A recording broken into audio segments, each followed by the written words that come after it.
नमस्कार, times of Swaraj में आप सबों का स्वागत है और मैं हूं संतोष सिंह। और आज हम टाइम्स ऑफ स्वराज में बात कर रहे हैं टीम इंडिया की जो मुंबई में बैठक हो रही है, उस बैठक में क्या खास हुआ रात को और क्या खास होने वाले हैं, इस पर हम चर्चा करने जा रहे हैं। जो खबर मुंबई से आ रही है वो खबर ये है कि जैसे ही सेशन की बात हुई कि सितंबर में विशेष सत्र का आयोजन किया गया है, कहीं न कहीं मीटिंग के शुरुआती दौर में थोड़ी हलचल रही। क्या संभावनाएं हो सकती है, किन संभावनाओं पर चर्चा होने वाली है, क्योंकि स्वाभाविक तौर पर पॉलिटिकल पार्टी एक्सरसाइज अपने तरीके से शुरू कर देती है। ऐसा नहीं है कि इंफॉर्मेशन सिस्टम अब विपक्ष कमज़ोर है। भारत जोड़ो यात्रा के बाद या फिर अंतर्राष्ट्रीय जगत पर जो चीज़ें राहुल को जिस तरीके की महत्ता मिल रही है, फिर अब न धन की कमी है, न दौलत की कमी है, और ना ही रिसोर्सेज की कमी है, और ना ही इंफॉर्मेशन की कमी है। अब मतलब कांग्रेस बहुत बदल चुका है और इसका लाभ तमाम विपक्षी पार्टियों को भी मिलता हुआ साफ दिख रहा है। क्योंकि मुंबई, जहां उनका खुद का स्टेट नहीं है, का शासन नहीं है, फिर भी शानदार तैयारी करके उन्होंने दिखा दिया। एक और डेवलपमेंट हुआ है मुंबई में, वो भी हम आपको बता ही दें कि अब अजीत पवार को लेकर हुआ है कि उनके हर फैसले पर देवेंद्र फडणवीस की पहले मोहर लगेगी, उसके बाद मुख्यमंत्री की मोहर लगेगी। मतलब जो खेला पवार खेलना चाहते थे और जिस तरीके से खेलकर बीजेपी को ज़बरदस्त घेराबंदी उन्होंने कर दी है महाराष्ट्र में, कि सत्ता में भी और सत्ता में नहीं भी है, वो चीज़ें अब दिखने लगी हैं। और इस ट्वीट को ज़रा देखिए, ये खबर है, हिंदुस्तान ने खबर अभी ब्रेक किया है कि अजीत पवार के मामले में क्या निर्णय लिया गया है बीजेपी के उप मुख्यमंत्री द्वारा मुख्यमंत्री के माध्यम से। तब समझ में आ गया होगा कि चाणक्य है कैसे खेला करता है। हटाइए अब अजीत पवार को, कि सिंधे क्या पता चला, सिंधे और अजीत पवार दोनों एक हो गए, फडणवीस बाहर हो गए। ये भी खबर आपकी जल्द आपको सुनने को मिलेगा, चिंता मत करिए। बहुत कुछ बदलने वाला है महाराष्ट्र में। इतना आसान से विपक्ष की बैठक वहाँ नहीं हो रही है। ये भी हो जाए तो कोई बड़ी बात नहीं हो, सरकार वही रह जाए, कांग्रेस बाहर हो जाए, ये भी हो सकता है। तैयार रहिए इस ब्रेकिंग खबर को लेकर। शरद पवार का गुगली यही आने वाला है। चलिए, इसके अलावा हम बात कर मेन मुद्दे पर हम आते हैं कि जो चीज़ें चल रही हैं वो ईवीएम पर चर्चा हुई है गंभीरता से। चुनाव को कॉमन क्या एजेंडा होना चाहिए, उन एजेंडों पर चर्चा हुई है।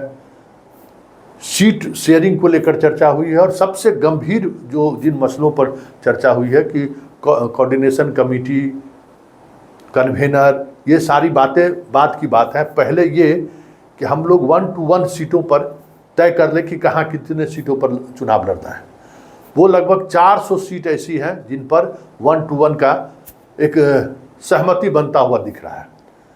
ममता ने बंगाल में तय कर लिया है कि सीपीएम कांग्रेस को वो कितना सीट देंगी, कांग्रेस उसके सहारे सीपीएम को कितना सीट देती है वो कांग्रेस तय करेगी।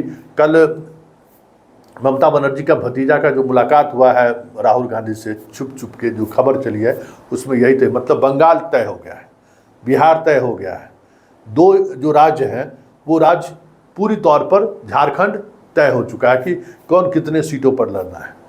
बस कह सकते हैं कि उसके बाद आपको समस्या दिल्ली और पंजाब में भी लगभग सहमति बन गई है। यही 5 राज्य है जिन राज्यों में विपक्ष के साथ कांग्रेस को समझौता करना है। और यूपी सबसे बड़ा राज्य है। यूपी को लेकर अंतिम समय तक मायावती, अखिलेश, जयंत, कांग्रेस, ये सारी चीज़ें अभी चल रही हैं। वो उसको चुनाव के घोषणा तक अब ये लोग बंद रखना चाहते हैं। बाकी स्टेट में, राजस्थान में अकेले चुनाव लड़ना है कांग्रेस को, मध्य प्रदेश में अकेले चुनाव लड़ना है, छत्तीसगढ़ में अकेले चुनाव लड़ना है, कर्नाटक में अकेले चुनाव लड़ना है। ये सारी बातें तय हो चुकी है। जहां अब नॉर्थ ईस्ट में अकेले चुनाव लड़ना है कांग्रेस को, ममता बनर्जी वहाँ नेतृत्व करेंगी। असम में भी स्थिति वही है, कांग्रेस को अकेले मतलब कांग्रेस 194 सीट ऐसी सीटें हैं जहां भाजपा से सीधा टक्कर कांग्रेस को है। उन सीटों पर विपक्ष ने उम्मीदवार खड़ा नहीं करने का निर्णय लिया है। ये केजरीवाल ने भी कहा है कि नहीं, वहाँ उम्मीदवार हम लोग नहीं खड़ा करेंगे, हम लोग संयुक्त रूप से कांग्रेस के साथ खड़े रहेंगे। बाकी जो सीटें हैं बिहार, झारखंड, बंगाल पे सहमति बन गई है पूरी तौर पर। तमिलनाडु में सहमति बन गई है पूरी तौर पर। तेलंगाना और आंध्र प्रदेश में कांग्रेस को जिम्मेवारी दी गई है कि कांग्रेस जैसे चुनाव लड़ना चाहती है वो लड़े, और दिल्ली और पंजाब को लेकर बातचीत अंतिम दौर में है, वो भी लगभग फाइनल हो ही जाएगा। लेकिन जो एक तनाव का विषय था कि राज्य में क्या, राज्य जो चुनाव हो रहा है उन चुनाव में क्या किया जाए।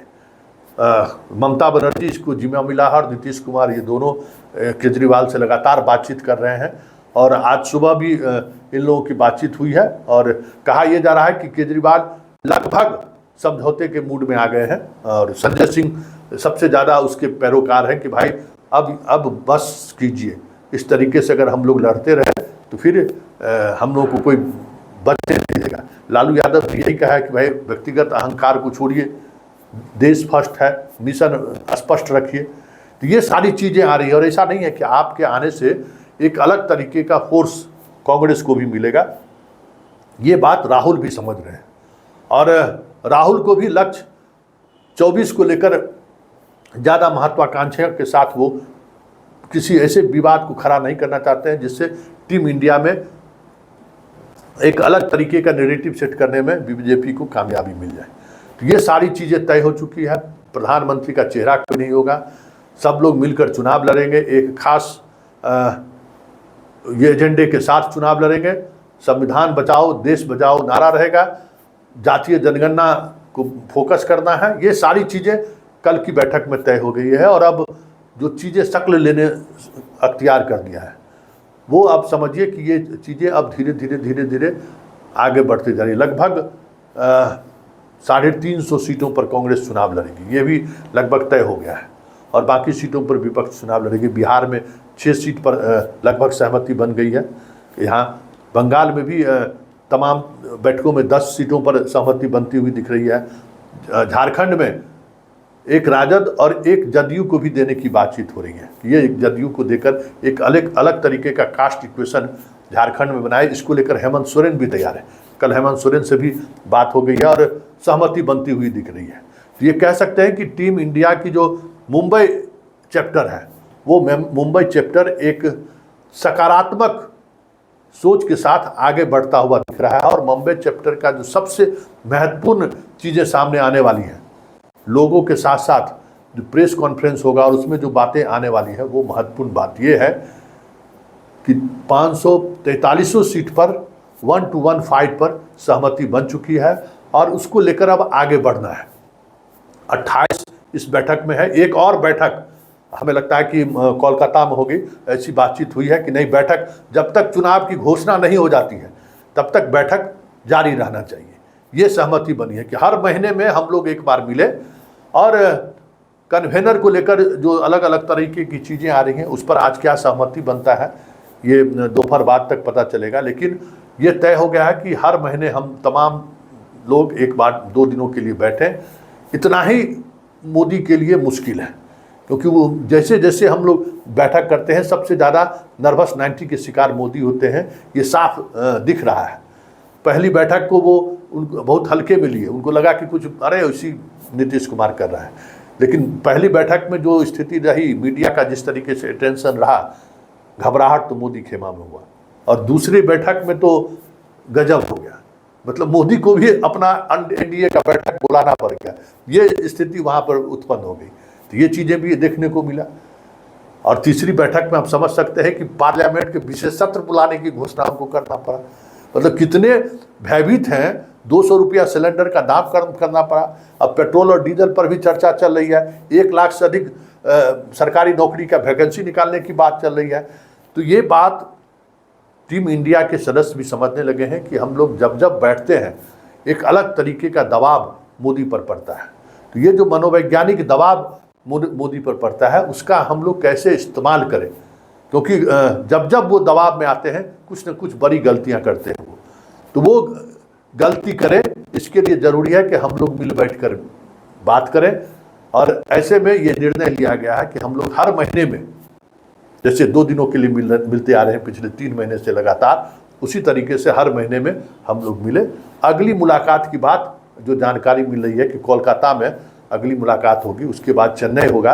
ये सारी चीज़ें भी तय हो रही हैं कि हमें मिलना ज़रूर है, क्योंकि इस मिलने से जो एक प्रभाव राष्ट्रीय फलक पर पड़ रहा है, मतदाताओं पर भी, एक अलग तरीके की सोच रखने वाले लोगों को भी, और सबसे ज़्यादा मोदी पर जो प्रभाव पड़ रहा है वो काफ़ी सुकून देने वाला पक्ष है इंडिया गठबंधन के लिए। इसलिए ये लगातार चीज़ें चलते हैं। देखिए, लोगों के बारे में खबर ये आ रही है कि लोगों ऐसा होगा कि एक बार फिर पूरे देश स्तर पर बीजेपी की जो नैरेटिव सेट करने वाले लोग हैं वो परेशान हो जाएंगे। कुछ कमल के जैसा ही कुछ लोगों में आपको दिखे तो कोई बड़ी बात नहीं है। देखिए आगे आगे होता है क्या, यही राजनीति है। और राजनीति को समझिए, 3 महीने पहले तक जिस विपक्ष को ईडी और सीबीआई के सहारे दबाने की कोशिश कर रहे थे मोदी, आज राजनीतिक रूप से वही विपक्ष इनको किस तरीके से घेराबंदी कर लिया है कि संसद का विशेष सत्र, तो कभी गैस सिलेंडर का दाम कम, मतलब उलझाए रखना चाहते हैं कि इनके नैरेटिव को राष्ट्रीय फलक पर कोई जगह नहीं मिले। चलिए देखिए क्या होता है, लेकिन इतना तय है कि 2024 शानदार होगा। लड़ाई जीत जिसकी भी हो, लड़ाई दफा नहीं होगा और लड़ाई बड़ी शानदार होगा, ये भी साफ अब दिखने लगा है।